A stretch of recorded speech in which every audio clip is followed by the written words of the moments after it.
いや、どうどう。最近さ、ニュースなんか見てると、たまに米の作付け面積が減反でどうのこうの、なんて話聞くことない。なんか数字とか出てきて、ちょっと難しそうだなって思うかもしれないけど、実はこれ、俺たちの毎日のご飯に結構関わってくる話なんだよな。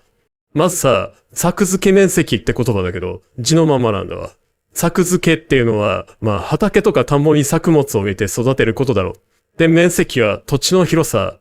だから、米の作付け面積ってのは、単純にお米を作るために使ってる田んぼの広さが全部でどれくらいあるのってことなんだよ。簡単だろ？じゃあ、なんでそんな田んぼの広さがニュースになるんだって思うよな。これがまた結構大事なポイントでさ。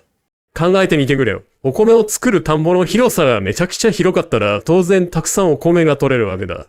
逆に田んぼが少なかったら取れるお米も少なくなる。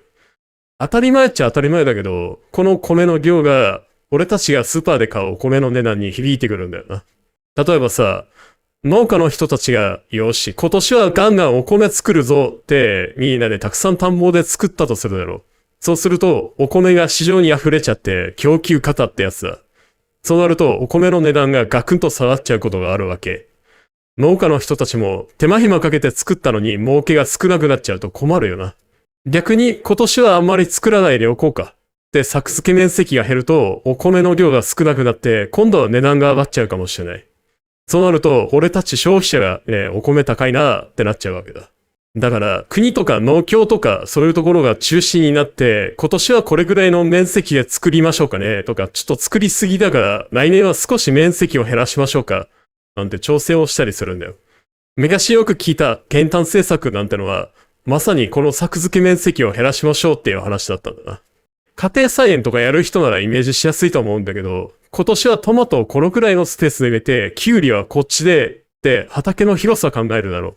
あれの、もっと規模がでっかくなった版が、国の米の作付け面積の話だと思えばいいんじゃないかな。会社で言えばさ、市場の売れ行き見ながら、よし、今月はこの製品をこれくらい作ろうって生産計画立てるじゃない。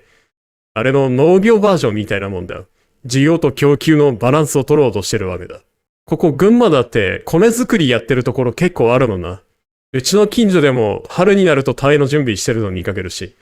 ああいう田んぼ一枚一枚の広さを全部足したのが作付け面積になるわけだ。だから米の作付け面積ってきたら、日本全体でお米を作ってる田んぼの広さのことか、それが増えたり減ったりすることでお米の量とか値段に影響が出るんだな、くらいに思っておけばニュースの内容も少しはわかりやすくなるんじゃないかな。俺たちの食卓と意外と繋がってる、そういう話なんだよ。